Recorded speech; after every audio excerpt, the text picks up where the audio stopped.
இருக்கிற அனைவருக்கும் மாலை வணக்கம். முக்கியமாக press, social media, television channels, என்னோட டார்லிங் குஷ்பு, என்னோட இன்னொரு டார்லிங் விஜய் ஆண்டனி, சுந்தர் சார், எல்லோருக்கும் வணக்கம்.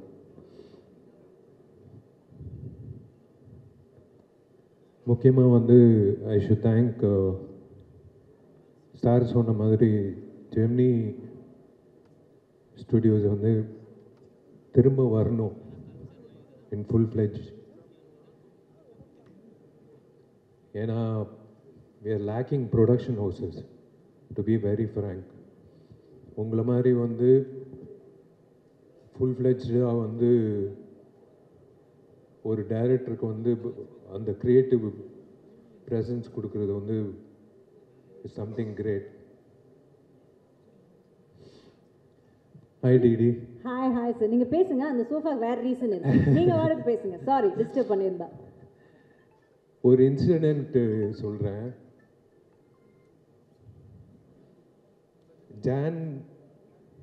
ஜான்வரியில் இந்த வருஷம் பெஸ்ட் ஆக்டர் அவார்டு கிடைக்குதோ இல்லையோ, எனக்கு பெஸ்ட்டு சிங்கர் அவார்டு கிடைக்கும்னு நினைக்கிறேன்.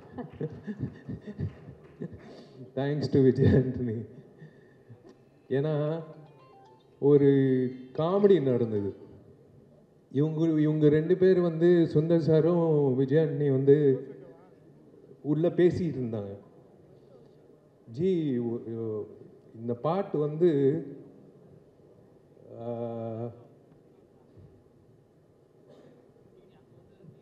ஒரு சிங்கர் பாடணும், அந்த சிங்கர் வித்தியாசமாக இருக்கணும், ஆனால் இனிமேல் பாடவே கூடாது வாழ்க்கையில் அப்படின்னு சொல்லும் போது நான் டோர் ஓப்பன் பண்ணி பாருறேன், இவர் தான் பாடுறாரு அப்படின்னு சொன்னாங்க.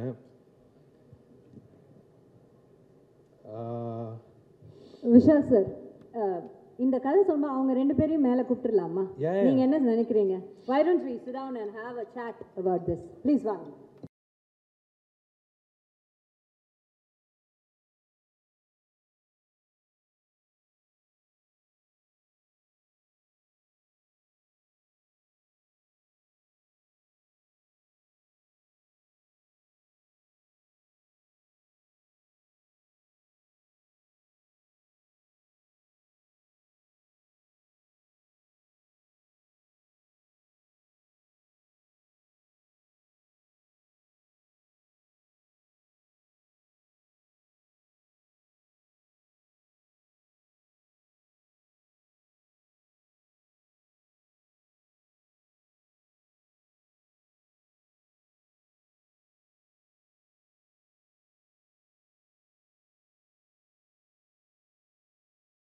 இது ஒரு உட்கார்ந்து கேட்க வேண்டிய கதை.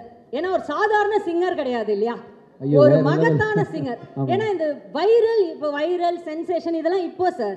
ஆனா இந்த பாட்டு நீங்க அப்போ ரிலீஸ் பண்ணும்போது ஃபர்ஸ்ட் வைரல்ல வந்தவர் தான். இன்னைக்கு கூட வைரல் ஃபீவர்ல தான் வந்திருக்காரு. பாவம் ஜரா அடிக்குது சார். நான் சொல்றேன், இவங்க ரெண்டு பேர் பேசிக்கிட்டது எனக்கு தெரியாது. இனிமே அந்த சிங்கர் இனிமே பாடவே கூடாது அப்படின்னு சொல்லி கரெக்டாக டோர் ஓப்பன் பண்ணுறேன், இவர் தான் சிங்கரு. இவ்வளோ நல்ல மனசு கூடிய இந்த ஃப்ரெண்டு எப்படி இந்த முடிவுக்கு வந்தாருன்னு அவர்கிட்ட கேட்போம். ராஜா, எனக்கு ராஜா தான் தெரியும். விஜய் ஆண்டனி எனக்கு ராஜா தான் தெரியும். நாங்கள் காம்போசிஷன் ஹாஸ்டல் டேஸ்டே பண்ணிட்டோம். ராஜா கிட்ட ஒரு ஒரு சீன் சொல்லுவேன், ராஜா கம்போஸ் பண்ணுவாப்ல. ரொம்ப கஷ்டப்பட்டு வந்திருக்காப்ல, சாதாரண விஷயம் இல்லை, ரொம்ப கஷ்டப்பட்டு வந்திருக்காப்ல. But I had a feeling that he is going to make it. ஏன்னா அந்த talent it was like unbelievable. அந்த டைம்லேயே, காலேஜ் டைம்லேயே, the variation he used to give in music.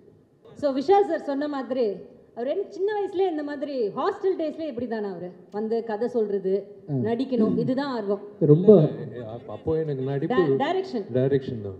Okay. So அதனால தான் நானும் ராஜா வந்து ஒரு நாள் உட்காந்து ஹாஸ்டல் ரூமில் வந்து ஒரு ஒரு ஒரு சீன் சொன்னேன்.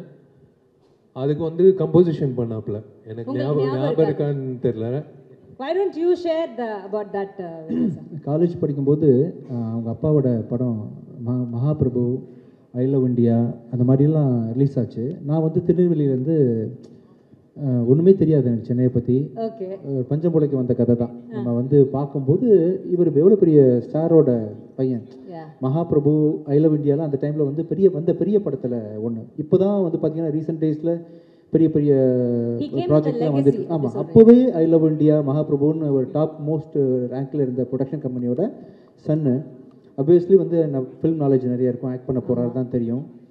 But the way he spoke to me, அந்த டைமில் நான் வந்து என்கிட்ட கலந்து பேசிக்கிட்டது அதெல்லாம் கெத்தாக தான் வருவாங்க. ஆனால் ரொம்ப ரொம்ப ஹம்பிளான ஆள். ஆக்சுவலாக ரொம்ப ஹம்பிளான ஆள்.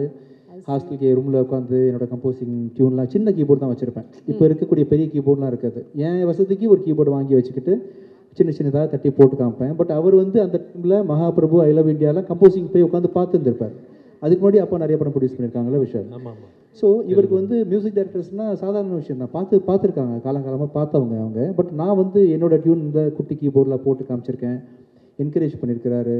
நான் காலேஜ் காம்படிஷனில் கலந்துருக்கும் போது பின்னாடி இருந்து கிளாப் பண்ணுறதுலேருந்து இன்ன வரைக்கும் நான் என்னை விட அதிகமாக நாங்கள் ஷேர் பண்ணிக்கிட்ட விஷயங்களை ஞாபகம் வச்சிருக்கிறாரு. அது மட்டும் இல்லை, அந்த வே ஹி ஹேண்டில் இல்லை இந்த ரிலேஷன்ஷிப் மதிக்கக்கூடிய ஆளாக வந்து ரொம்ப நாளாக இருந்தார். நான் மேடையிலேருந்து பேசின மாதிரி நான் படம் ரிலீஸ் பண்ணும்போது சினிமாவில் உள்ள வெறும் திறமை மட்டும் இல்லை, சினிமாவுக்குள்ள பல லேயர்ஸ் இருக்குது, அது வணிகம் இருக்குது. அந்த வணிகத்தை வந்து தொழில்ன்றது ஒரு போர் தான். ஆக்சுவலாக லாபம் தான் தொழில்ன்றது. எல்லா தொழிலும் நீங்கள் அந்த எந்த தொழிலை எடுத்துக்கிட்டாலும் அது போர் தான். ஜெயிக்கிறவன் வந்து காசு சம்பாதிக்கிறான், ஒருத்தன் லூஸ் பண்ணுவான், ஒருத்தன் ஜெயிப்பான். இதுதான் வந்து நீதி. ஆமாம், இந்த சினிமா தொழில் வந்து பயங்கரமாக இருக்கும். இதில் வந்து டாக்டர் விஷயங்களில் வந்து 4-5 டிகிரி படித்த பிறகு தான் MBBS ஆக முடியும், MD ஆக முடியும். அப்புறம் ஒவ்வொரு விஷயத்துக்கும் ஒரு ப்ரோட்டோகால் இருக்கு இல்லையா? ஆமாம், சினிமாவில் வந்து யார் வேணா இருப்பாங்க, யார் ஒர்த்து இல்லைன்னே கம்ப்ளீட்டாக தெரியாது. நிறைய பேர் உள்ளே நுழைஞ்சு பெண்கள் ஏமாந்து ப்ரொடியூசர்ஸ் காசை போட்டு நிறைய படங்கள் நின்று வந்து என்னென்னமோ நடக்கக்கூடிய ஒரு இண்டஸ்ட்ரியில் நான் வந்து ஒரு ஆர்வப்பாளராக நான் வந்து முதல் படத்தை நடிக்க போகிறேன்னு சொல்கிறேன். அப்போவே அந்த டைமில் தான் சார் கூடலாம் நான் அந்த மாதகஜராஜா ஒர்க் பண்ணுறேன். சாருக்கெலாம் நிறைய போட்டு காமிச்சிருக்கேன். சுந்தர் சி சார் நிறையா பேஸ் பண்ணியிருக்காங்க. அந்த விதத்தில் வந்து பயங்கரமான ஒரு இந்த பாருங்கள், இந்த அளவுக்கு ப்ரொடக்ஷன் குவாலிட்டியில் நடிக்கக்கூடிய அளவுக்கு பொட்டன்ஷியலான பிஸ்னஸ் வேல்யூ உள்ள ஹீரோவாக இருந்த விஷால் படத்துக்கு முன்னாடியே கூப்பிட்டு, ராஜா எதுவும் ப்ராப்ளமா, எதுனாலும் சொல்லுங்கள் அப்பப்போ கூப்பிட்டு அப்பப்போ. நான் கேட்கவும் இல்லை, எனக்கு எந்த அட்வைஸ் கேட்கணும்னு தெரியல. எனக்கு சினிமா தெரிஞ்சால் அட்வைஸ் கேட்க தெரியும், ஒன்றுமே தெரியல. கண்ணை மூட்டு நான் பாட்டுக்கு போகிறேன். அவராக கூப்பிட்டு ராஜா இது வேணா சொல்லுங்கன்ற மாதிரி பயங்கரமாக வந்து வாலண்டியர் பண்ணி கைட் பண்ண ட்ரை பண்ணாருன்றது வந்து என்னால் இன்னும் மறக்க முடியாத சம்பவமாக இருக்குது. அப்புறம் நிறைய விஷயங்கள் அவர் தொடர்ச்சியாக என்ன இண்டஸ்ட்ரியில் பண்ணிகிட்டு இருக்காருன்னு பார்க்குறோம் இல்லையா? ரொம்ப போல்டானவர், மனசில் பட்டதை செய்யக்கூடியவர், மனசில் பட்டதை பேசுகிறது செய்கிறது அப்படின்ற எத்தனை பேர் டிப்ளமேட்டிக்காக போய் தான் நான் பழகிருக்கிறோம் இல்லையா? ஸோ அதனால் பல விஷயங்களை அவரை நான் ஃபாலோ பண்ணி பார்த்துட்ருக்கேன். இது எனக்கு ஒரு குறையாகவே இருந்துச்சு தான். ஸோ அதில் வந்து நானும் சுந்தர் சி சாரும் பேசிகிட்டு இருக்கும்போது நானும் சுந்தர் சாரும் கம்போஸ் பண்ணுற ஸ்டைலில் வந்து ஒரு ப்ரொஃபஷனலிசம், இது அது ரொம்ப தெய்வீகமாலாம் இருக்காது. சார் ஏதாவது ஒரு கிறுக்குத்தனமாக பண்ணுமே சார், ஏதாவது ஒன்று சார், இன்னும் கேவலமாக ஏதாவது சொல்லுங்கள் சார் தப்பாக நிற்காதீங்க, லிரிக்ஸு உண்மை. ஆமாம், ரொம்ப இயல்பாக வந்து காமெடி ஏதாவது சொல்லுங்கள் சார் ஈக்குவலாக சொல்லுவாங்க. இந்த படத்தில் ஆமாம் பயங்கரமா லிரிக்ஸில் வந்து நிறைய ஐடியாஸ் கொடுப்பாங்க சார். வந்து ஓப்பனிங் லைன்ஸு வந்து பிரபு தேவா சார் கூட உட்காரும்போது கொடுத்துருக்காங்க. அவங்க நான் ஒர்க் பண்ண எல்லா டேரக்டர்ஸில் வந்து ரொம்ப ஓப்பனிங் லைன் கொடுத்து பாட்டு ஹிட் ஆக்குறதுக்கான எனக்கு ஈக்குவல் வேவ் லென்த்தில் இந்த மக்காயெல்லாம் பண்ணோம் இல்லையா? அந்த ஸ்டைலில் வந்து இந்த சிக்கு புக்கு ஸ்டைலு பாட்டு எல்லாம் தொம்பைக்கு தொம்பை நானே வந்து உல்ட்டாவாக்கு பண்ணுற ஆள் இல்லை, இன்னும் உல்ட்டா அப்படி போகிற மாதிரி சார் வந்து வரியாக எழுதி கொடுத்து பண்ணிகிட்டு இருக்கும்போது ஏதாவது ஒன்று பண்ணி ஆகணுமே, எல்லோரும் திரும்பி பார்க்குற மாதிரி அப்படின்னா சார் எல்லாமே பாட்டுன்னா முறையாக தானே சார் பாடுவாங்க. ரொம்ப அதாவது கர்நாடிக் சிங்கர்ஸு, கர்நாடிக் வித்வான்கள்லாம் இதை பார்த்து வந்து தலைவலியில் என்னடா ஆச்சுன்னு சொல்லி மண்டை வெடிச்சு சாகணும். அப்படி ஒரு சாங் கம்போஸ் பண்ணுவோம் சார் அப்படின்னோடனே சரி, இசைக்கு இப்படி ஒரு சோதனை, இசைக்கு ஒரு சோதனை, மண்டை வெடிச்சு சாவணும். உண்மையில தான் இது கர்நாடிக் படிச்சவன் இதை கேட்டா அவன் வந்து கொலவரியில வந்து என்ன வந்து கொன்றுணும். கர்நாடிக் படிச்சவன் காரேத்தி கொல்லணும், இந்த மாதிரி வெறியோட இருந்திருக்காங்க. அப்படி ஒரு சாங் கம்போஸ் பண்ணணும். ஆனா விஜய் சினிமாவில் கூட அப்படி ஒரு டைமிங் கிடைக்காது. ஏன்னா கவுண்டமணி எல்லாம் வந்து டயலாக் பஞ்ச் டெலிவரி டைமிங் சொல்லுவாங்களா, அதை விட டைமிங் என்னன்னா, நானும் அவர் விஜய் பேசிட்டு இருக்கோம். இந்த வாய்ஸ் ஆனது இதுக்கு முன்னாடி ஒரு கொடுமையான வாய்ஸ், இதுக்கு முன்னாடி யாரும் இந்த வாய்ஸை கேட்டிருக்க கூடாது, இந்த வாய்ஸ் இதுக்கு முன்னாடி எதுவும் பாடிருக்க கூடாது, இனிமேல் லைஃப்ல இதுக்கப்புறம் பாடவே கூடாது, அப்படி ஒரு வாய்ஸ் வேணும். எங்க பிடிக்கிறதுக்கு போது டக்கு டக்குன்னு கதை தோறது விஷால் என்ட்ரி, சார் சாங் ரெடியா? ஆனா அந்த வீடியோலயும் அது இருக்கும்ல சார். ஆமா, ஆனா என்னன்னா ஒரே அட் அ டைம் நானும் விஜய் ஒருத்தங்க மூஞ்சி ஒருத்தங்க பார்த்துட்டோம், 2 பேர் மைண்ட் ஸ்ட்ரைக் ஆச்சு, வாய்ஸ் கிடைச்சிருச்சு. ரொம்ப சிறப்பாக இருந்துச்சு அவரோட என்ட்ரியும், அவர் பாடினதும். சிங்கிள் டேக் ஆர்டிஸ்ட் கேள்விப்பட்டிருக்கீங்களா? அதே மாதிரி சிங்கிள் டேக்ல பாடுற சிங்கர். ஆமா, என்ன சொதப்புன்னு முடிவு பண்ணிட்டோம். ஒருவேளை செகண்ட் டேக் போகும்போது நான் பெர்ஃபெக்டா பாட்டா, ஓகே பெர்ஃபெக்டா பாட்டா தப்பாயிரும் இல்லையா? என்ன சார் சொல்றீங்க? அதனால வந்து அதுல ஒரு ஹைலைட் நீங்க நம்ப மாட்டீங்க, அந்த சாங் வீடியோலயே வரும் ஒரு ஐட்டம் வரும், ஒரு ஐட்டம் வரும், அது உண்மையாவே இவரு போட்டது. ஆலாபனா இவரே சார் இங்க ஒரு ஐட்டம் போட்டாரோ, நாங்க ஷாக்கு வெளியில. என்ன பெரிய ஐட்டம்காரரா இருப்பாரு. அதாவது நிலா காயத்துல ஜானகி அம்மா போட்ட ஐட்டத்தை விட ஒரு பிரமாதமா ஒரு சங்கதியை போட்டாரு. அதனால வந்து மறக்க முடியாத ஒரு சாங் தான். அந்த சாங் இப்ப நம்ம தட்டி திரும்ப எழுப்பி கொண்டு வந்திருக்கோம். கண்டிப்பா அது வந்த டைம்ல பயங்கர வைரல் ஆச்சு. அப்போ உங்களுக்கு பயங்கரமான என்ன சொல்றது கால்ஸ் எல்லாம் வந்திருக்குமே உங்க ஃப்ரெண்ட்ஸ் கிட்ட இருந்தெல்லாம். யாராவது உங்களை பயங்கரமா ஏதாவது நீங்க ஒன்று எதிர்பார்த்தீங்களே, இந்த பாட்டு வந்தோடனே எல்லாரும் டென்ஷன் ஆகணும்னு, அப்படி டென்ஷன் ஆகி உங்களை திட்டினது யாராவது ஞாபகம் இருக்கா உங்களுக்கு? இல்லை, எங்கள் வீட்லேயே வந்து எதுக்கு இந்த விஷ பரீட்சை பண்ணுற அப்படின்னு கேட்டாங்க. மை டியர் லவ்வர் அப்படின்னு பாடும்போது, இந்த பாட்டுக்கு நீங்க தான் சார் லிரிக் ரைட்டர் ஆக்சுவலா. இந்த பாட்டு பாவிஜய். ஆனா இன்னொரு இதுல ஒரு விஷயம் சொல்லாத ரகசியம், இந்த பாட்டெல்லாம் பாடி உண்மையாவே நாங்களும் எதிர்பார்க்கல, ரொம்ப நல்லா வந்துருச்சு, அப்போ வைரல் ஆயிடுச்சு. ஆனா அதுல என்ன ஒரு விசேஷம்னா, விஷால் தன்னை உண்மையாவே சீரியஸா பாடகர் நினைச்சுக்கிட்டாரு. இன்னும் அவர் நினைச்சுக்கிட்டு இப்ப நேத்து கூட சொன்னாரு, சார் கண்டிப்பா பாருங்க ரிலீஸ் ஆனா பாட்டுக்கு ஒரு அவார்டு கொடுப்பாங்க அப்படின்ட்டு. சரி, இப்படி உங்களை இல்ல அந்த சாங் வந்து மேக்கிங் எக்ஸ்ட்ராடினரியா இருக்கும். It's a climax song. அது இப்போ காட்ட முடியாது சுந்தர் சார் சொன்னாரு. பட் இட்ஸ் அது என்ன சொல்றது, என்னையே நான் பெருமையா சொல்லிக்க கூடாது. சொல்லுங்க சார், எங்களுக்கு தேவை. எங்களோட ஆளெல்லாம் பாருங்க, அங்க ஒவ்வொரு அங்கிளும் எப்படி வெயிட் பண்ணிட்டு இருக்காருன்னு. சீனியர் அங்கிள்ஸ் எல்லாம் வெயிட் பண்ணிட்டு இருக்காங்க நீங்க சொல்றதுக்காக தான். பெருமையா சொல்லுங்க, பரவாயில்ல சொல்லுங்க. நம்பிக்கை ராஜாக்கும் சுந்தர் சாருக்கு நம்பிக்கை. அந்த மைக்கை பிடிச்சி இவன் என்ன பாட போறான் அப்படின்ட்டு, சரி ஓகே கிடைச்ச வாய்ப்பு எதுக்கு மிஸ் பண்ணணும், அதுவும் ட்ரை பண்ணலான்னு அப்படின்னு சொல்லிட்டு இப்போ. சரி ஓகே, இப்போ உங்களுக்கு சார் இதுதான் நீங்க விஷால் சாரோட பண்ற ஃபர்ஸ்ட் படம் இல்ல? இதுதான் ஃபர்ஸ்ட் மூவி. சோ அதுக்கு முன்னாடி உங்களுக்கு பழக்கம் இருந்ததா விஷால் சார்? இல்ல, அதுவே ஒரு சின்ன ஒரு கதை. எனக்கு விஷாலுக்கு பழக்கம் இல்லை. பட் விஷால் அண்ட் குஷ் வந்து ரொம்ப நல்ல ஃப்ரெண்ட்ஸ், 2 பேருமே ரொம்ப ஒரு நல்ல திக் ஃப்ரெண்ட்ஸ். அப்போது ஒரு தடவை வந்து பட் இது அவங்க ஃப்ரெண்ட்ஷிப் தானே ஒழிய எனக்கு விஷாலுக்கும் டைரெக்டாக பழக்கம் இல்லை. அப்போ ஒரு ப்ராஜெக்ட் பண்ணலான்ட்டு ஒரு ஸ்கிரிப்ட் ஒன்று, இது வேறு ஸ்கிரிப்ட் ஆக்சுவலாக, அதுக்காக பேசலான்ட்டு விஷால் வந்து த்ரூ அவர் ப்ரொடக்ஷன் சைட்லேருந்து கான்டாக்ட் பண்ணிவிட்டு ஒரு டைம் ஃபிக்ஸ் பண்ணோம் மீட் பண்ணுறதுக்கு. இப்போ நானும் என்னோடய அசிஸ்டன்ட் ஒருத்தரும் ரைட்டரும் போகிறோம்.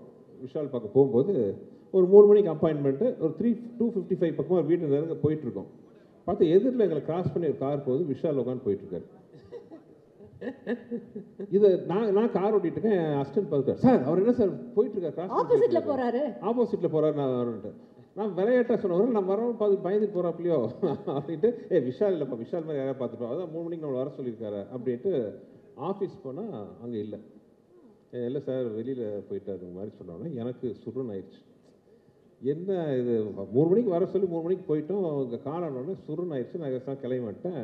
அதுக்கப்புறம் பயங்கர நைட்டு குஷ்டம் வந்து சொல்கிறேன், என்ன உன் ஃப்ரெண்டு அப்பாயின்மெண்ட்னா கரெக்டாக இல்லாமல் கிளம்பி போயிட்டாப்புல, குஷ் அப்பாயின்மெண்ட் கொடுத்துட்டு கிளம்பி போயிட்டாரு, இவர்தெல்லாம் ஒரு ஃப்ரெண்ட் அவனுக்கு அப்படின்னு. இல்லைங்க விஷால் அப்படியெல்லாம் இல்லை, நான் பேசுகிறேன் அப்படின்னு. அதெல்லாம் ஒன்றும் பேச வேண்டாம், நீ எதுக்கு பேசுகிற அப்படின்னு அதோட கட்ட. அதுக்கப்புறம் விஷால் கூட எந்த வித டச்சும் கிடையாது எனக்கு.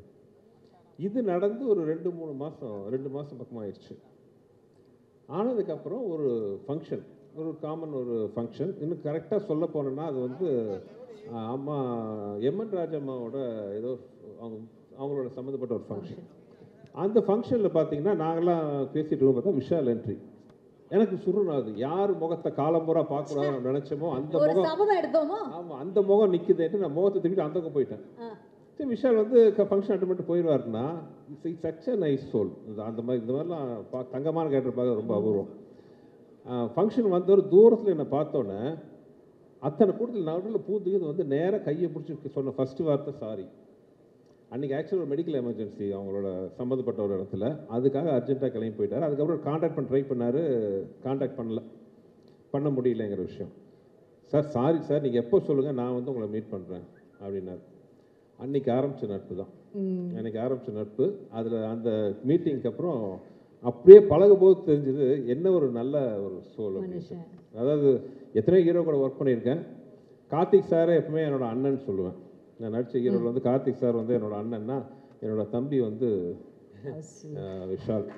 அதுக்கப்புறம் ஆரம்பித்த நட்பு இந்த நிமிஷம் வரைக்கும் தொடருது. ஸோ ஒரு சண்டைன்னு சொல்ல நான் நினச்சிக்கிட்டேன் அப்படின்ட்டு அப்படிதான் ஆரம்பிச்சோம். ஆனா இன்னைக்கு குடும்பத்துல ஒருத்தர் மாதிரி தான், உங்க பிள்ளைங்கள் கூட ஒரு அன்பான ஒரு மாமா தான் அவர், இல்ல விஷால் மாமா தான். ஸோ விஷால் சார், உங்களுக்கு வந்து ஞாபகம் இருக்கா அவரோட ஏற்பட்ட அந்த நட்பு, அதை பத்தி ஏதாவது you want to share?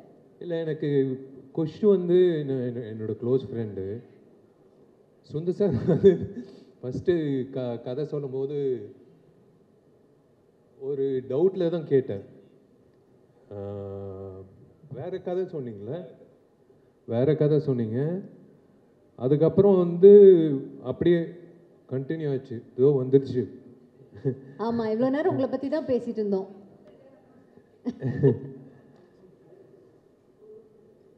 It is a bonding. I deserve to be part of that family. எனக்கு அந்த ரெண்டு பொண்ணுங்களும் பிடிக்கும், குஷும் பிடிக்கும், சுந்தர் சாரும் பிடிக்கும். I feel that I'm part of the family. Definitely you are. Yeah. And that's such a nice feeling, right? Yeah. They're always there. எப்பவுமே வந்து பாசிட்டிவாக ஃபோன் பண்ணி கேட்பாங்க, என்ன பண்ணுற, என்ன பேசுகிற. குஷ் வந்து நான் இழுத்துட்டேன் நடிகர் சங்கத்துக்கு. குஷ் நீ வரணும், நடிகர் சங்கத்துக்கு வரணும். சரி, ஓகே, வந்துடுறேன்.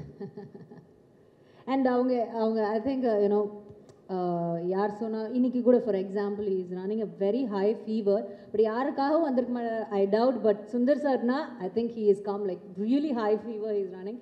Thank you so much for that.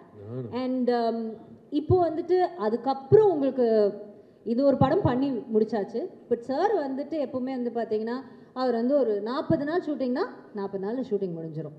39 நாள் 38 நாளில் கூட முடிய வாய்ப்பு இருக்கே தவிர 41க்கு மட்டும் அது போனதாக சரித்திரமே கிடையாது. அதுக்கப்புறம் இவ்வளோதான் போஸ்ட் ப்ரொடக்ஷன். அதுக்கப்புறம் இந்த டேட் ரிலீஸ்னால் சாருக்கு ரிலீஸ் ஆகும். அப்படி அவரோட கெரியரில் ஐ திங்க் அவர் மிஸ் பண்ண ஒரே ஒரு படம் இதுதான். மக்களுக்கு எல்லாருமே, அவரோட ரசிகர்கள் எல்லாருமே இது ஒன்று மட்டும் மிஸ் ஆயிடுச்சு. ஏன்னா அந்த டைமில் you know what we remember, MGR பயங்கர காமெடியாக இருக்கும்.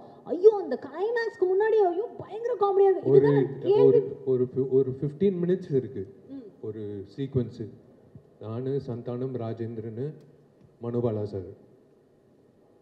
அது ஹேட்ஸ் ஆஃப் டு இல்லை, அவரோட க்ரியேட்டிவிட்டிக்கு ஹேட்ஸ் ஆஃப் டு. அது வந்து கண்டிப்பாக வந்து 100% வந்து எல்லாரும் சிரிச்சுட்டு வெளில வருவாங்க. Extraordinary comedy. அது சொல்லக்கூடாது. பட்